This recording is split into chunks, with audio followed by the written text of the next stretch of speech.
Hi, have you ever wondered how you can make different kinds of shapes on a foundation chain without having to do any sewing?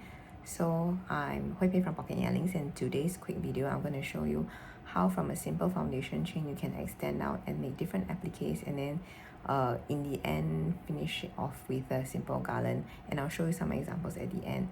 So I'm just going to show you a top-down view of how it looks like and how I work from a foundation chain into extensions and then back into the foundation chain again. So let's get started. Okay, so here I wanted to show you a little bit about how I make my garlands. It's like kind of like a behind the scenes. So you know how you usually do a slip knot and then you proceed on to do a foundation chain. So I'll show you how to do that here, and then we will talk about how we work from there. Okay, so this is the initial foundation chain, and then okay, say we make this to as long as we want it to be, and then most of my garlands actually involves you crocheting down a chain and then we're working right back into this in the opposite direction using single crochet or slip stitches too. So if let's say in this example I'm going to work backwards now, this is a very short chain, and then I want it as skinny as possible, then I will do a slip stitch, and then we continue with the slip stitches. Okay, so I won't do for too long because I actually want to explain how a lot of the garlands are made.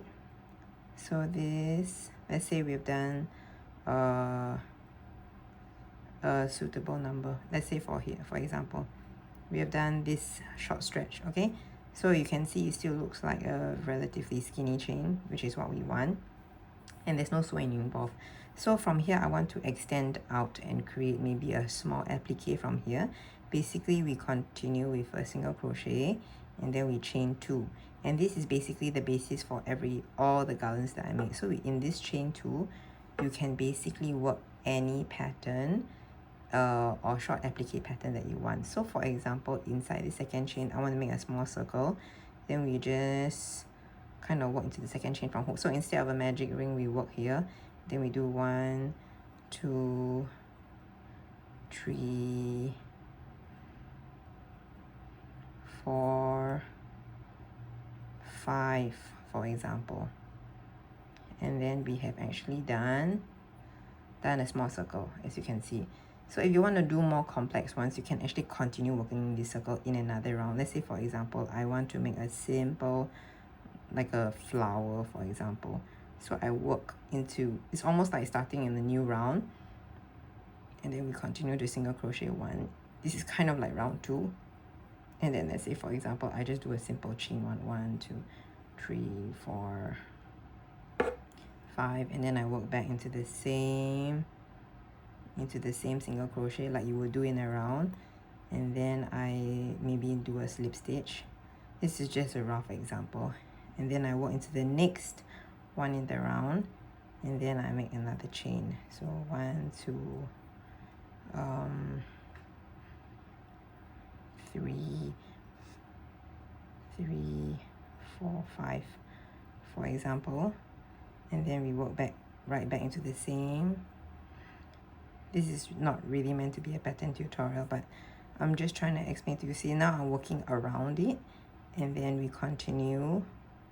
Let's say for here 1 2 3 4 5, then back here, and then finally we have done 3. We do 2 more, so because there were 5 in the first round. So 1 2 3 4 5. Of course you can come up with more complex and beautiful designs. I'm just giving an example here. So remember, we have not moved away from the original foundation chain and then the last one. So 1 2 3 4 5, and then back here 1 2 3 4. Let's say we've done 1 2 3 4 5. Okay, so then this is the part where it's a little bit trickier, and you want to basically return back to the original chain that we were working on. So usually what I will do is I will do a slip 1 2 3 4 5. Yeah, I will do a slip stitch back here, and then I will almost always try to work back into the original chain extension that I came from. So this was where the chain 2 came from, right? So you could obviously make it a longer chain and work back down the chain, or you could just re-enter the main chain we were at, and then slip stitch, and then we continue down the chain. So of course, with the more elaborate ones, you can come up with better designs as well as color changes, but that's just a general idea. So you see I have actually worked one small applique here before working down the chain again. And then the next example, let's say I do a quick one, I do a chain, let's say I do a chain 3 or 4 or 5, it's up to you to customize it. Let's say we do 5, and then this time I decide to do a bobble stitch here just to create my Christmas light appearance. We could do like let's say something like that. Let's just try, because I've not actually come up with this design, but let's say we do a bobble stitch, and then let's say one more, we just do a quick example, and then we pull through all, and then we go back inside here to create the bobble appearance. And then there you see the bubble appearance, and then we continue to work back up again, so that it looks like it's dangling down. Of course, you can make any variations of this,